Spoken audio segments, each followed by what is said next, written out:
Hey, my name's Akash, and I'm 19 years old. When thinking about my personality in relation to Holland's theory, I feel as if I fall under the realistic category, which means that I'm someone who enjoys work that involves practical and hands-on problems as well as problem-solving solutions. Working outside is a key characteristic when it comes to occupations that portray the realistic personality type. Therefore, it does not involve a lot of paperwork, which I personally hate.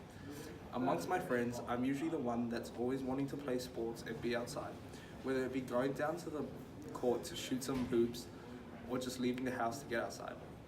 Attending university has made me realize that study is a large part of my life at the moment. Study can be defined as the devotion of time and attention to gain academic knowledge. What I realized is simply devoting time and attention to study is merely not enough when it comes to my study regime. Everyone studies and takes in information in different ways. Therefore, study is something that must be done systematically with each and every person. Over the past year and a half, I have noticed certain ways that my peers study, which has made me want to try these methods as it was leading them to a lot of success. Through trial and error, I eventually realized that the way I learn is actually through writing things out and using things such as flashcards. This is an example of how I portray a realistic personality type, as I physically need to write content out before I can actually understand it. Overall, I feel like Holland's theory has it spot on with the ideas of personality types, as the ideas explained portray me perfectly. My name is Neha and I study commerce majoring in commercial law and marketing. Under the Holland's framework, I believe that my individual vocational preference would be the social type. The social type are regarded heavily as people. I believe that I definitely associate myself with always being around people, getting to know them, being around to understand and help them whenever and wherever I can. I reckon this could be due to the fact that I am constantly fascinated on a daily basis as to how each and every individual has a story and is completely different to the other. Amongst my friends group, I am often noted as the mum of the group and I am always looking out to help and advise them as much as I can. I am almost always concerned about the well-being of others and have taken great pride in knowing that my friends and family can and have always been able to rely on me. Working in hospitality for the past 4 years, I have grown to love working in a team and getting to know new people every day. As an assistant manager, I have grown used to interviewing people and understanding different dynamics alongside new techniques on approaching certain individuals. I have also happily trained many colleagues throughout this time. Doing so has given me the ability to increase my communication skills and help work with people at different experience levels easily. I've also been appointed HR manager for a university club called Savvy, and in this role my skills mentioned above have enhanced progressively. I have learned to lead a group and manage new and experienced facilitators. I have been able to support them and increase my communication skills by getting to know them better and making them feel more involved. These experiences, all in all, have helped shape me into the person I am now. I have been able to teach or advise those who require in useful ways, and these key attributes, I believe, are what shaped me as a social type in the Holland's framework.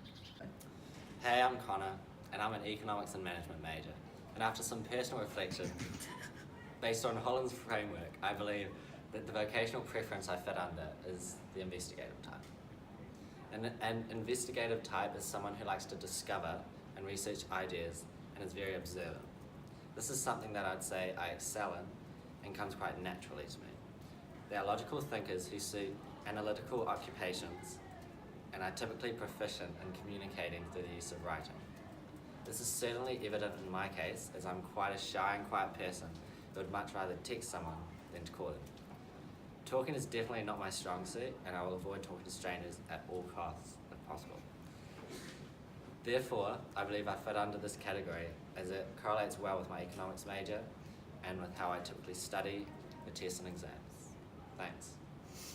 Hey guys, this is Hui Xi. According to Holland theory, I feel like my vocational preference is more of an enterprising type.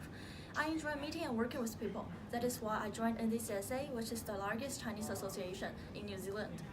We hold more than 10 events annually, including Career Expo and volunteering. I started as a freelance writer in marketing department and soon got promoted as a commercial manager. My role is basically leading a team and doing promotions for both sponsor and association.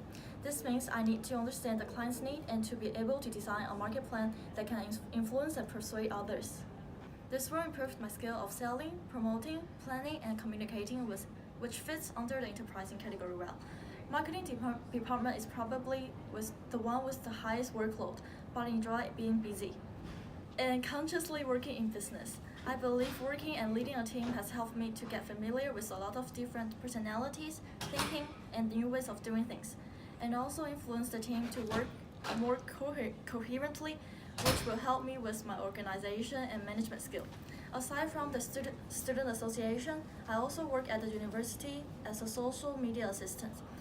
This work is basic, but it trains me and prepared me for the future in a way of where I can constantly learning on new ways and interacting with people.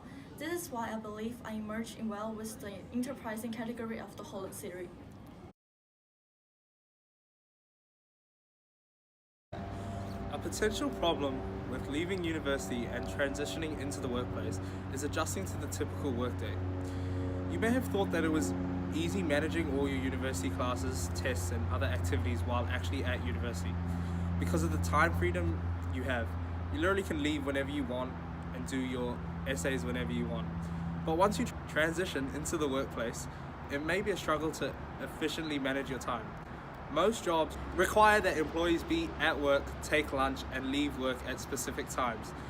As a student, your day was way less structured, which can be pretty frustrating. The new time structure will require adjustment. A potential strategy to counter this transition is to modify your average day at university to somewhat duplicate a day at work. For example, you may want to allocate certain time periods such as study blocks, and therefore you adapt to working throughout the day at different times. Another potential problem with transitioning from university to the workplace is understanding that your social life will no longer be the same. During university, we are used to being able to just leave classes to grab lunch with friends, and also leaving due dates to last minute as we don't manage our time wisely. When getting into a work schedule, we tend to forget to stress how important discipline is and keeping track of how we eat and drink, as well as maintaining this. Therefore, we recommend that students currently in university should start to create more healthy lifestyles from today. They should begin to create strict daily schedules on their lifestyle. The way they eat should be different, how much they sleep they get, and keeping an organized day-to-day schedule, instructing them of their work commitments and project due dates. This will help avoid leaving work to the last minute and begin making them more hands-on with their work. Overall, this will help students get used to working, in most cases, an 8-hour shift. This in turn becomes a daily habit and achievable on a daily basis in regards to work. Thanks for listening to our presentation about Holland's theory and the strategies of transitioning from university into work. Cheers.